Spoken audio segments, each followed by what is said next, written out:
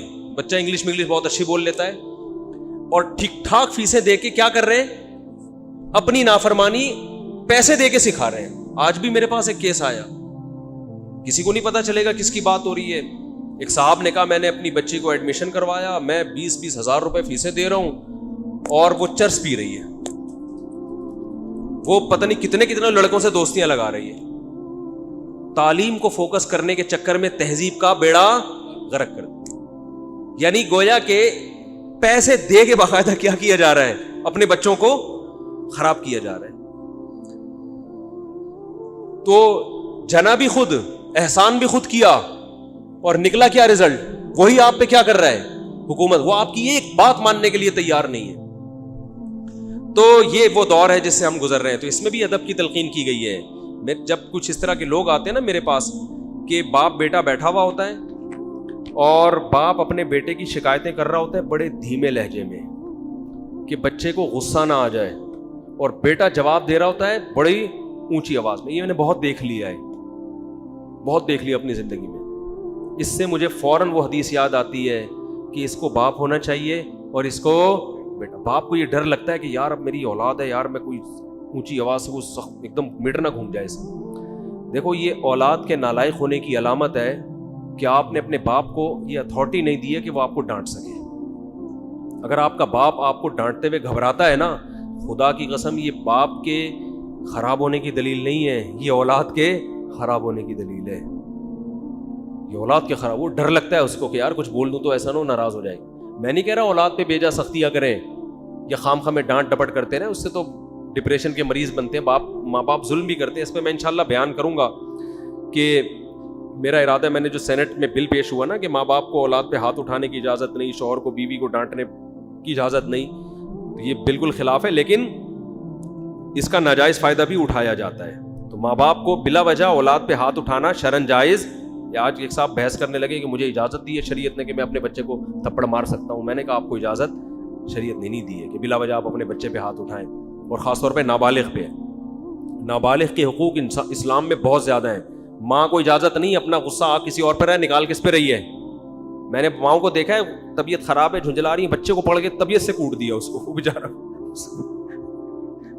بعض بچے ماں کی چنگیز خان جیسی مائیں ہوتی ہیں, وہ بچے ٹھٹر کے ان کی جو گروتھ ہے نا وہی رک جاتی ہے ان کی. اتنا سختی کا ماحول انہوں نے گھر میں دیکھا ہوتا ہے. تو یہ نہ باپ کے لیے جائز ہے اور نہ ماں کے لیے. تو اس میں علماء کے واقعات بھی سناؤں گا کہ اپنی اولاد کو مارنے سے پہلے کیا ان کے اصول تھے کہ ہم زیادتی نہ کر بیٹھے. تو یہ بھی ہے. اچھا خیر, تو جلدی سے بات کو یہ سمیٹ کے ختم کرتا ہوں. یہ کیا ہو گیا.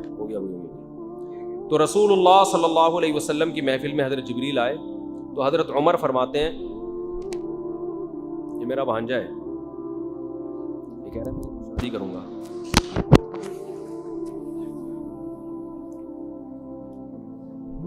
اس کو میں کہتا ہوں دکان پکوڑوں کی باتیں کرو, کہ تم کرو شادی لیکن اپنے خرچے پہ کرو, اپنا الگ گھر لے کے دو. یہ آدھا بیان سنتے ہیں آدھا نہیں سنتے. ایک دن یہ اور اس کا چھوٹا بھائی دونوں حافظ ہیں ماشاءاللہ, کہنے لگے ماموں کوئی بیوہ شیوا کا رشتہ ہو تو بتا دیں.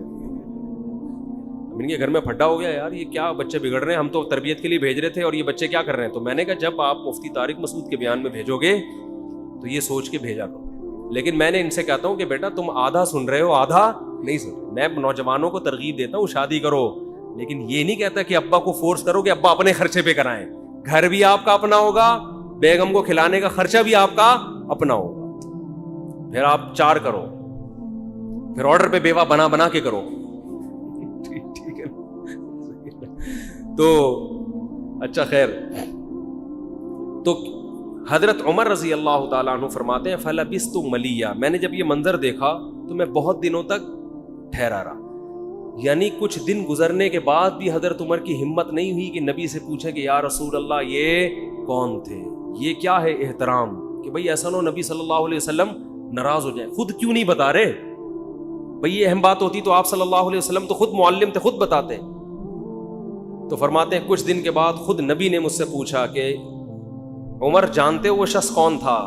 میں نے کہا اللہ اس کے رسول ہی زیادہ جانتے ہیں. فرمایا ھذا جبریل اتاکم یعلمکم دینکم، یہ جبریل تھے، انسانی شکل میں آئے تھے تمہیں تمہارا دین سکھانے کے لیے.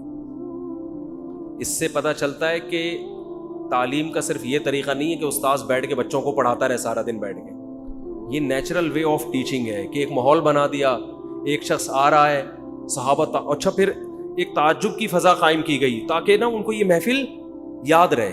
اگر ایسا ہی ہوتا وہ نارمل ڈریس، سفر والے ڈریس میں آتے تو یہ تو نارمل مجلس ہے، بھائی کوئی مسافر آیا ہے. ایسا ایک مخمصے میں ڈالا گیا کیونکہ جب کوئی ایسی عجیب سی محفل ہوتی ہے نا تو دماغوں میں بیٹھ جاتی ہے، اس کا ایک ایک منظر یاد رہتا ہے.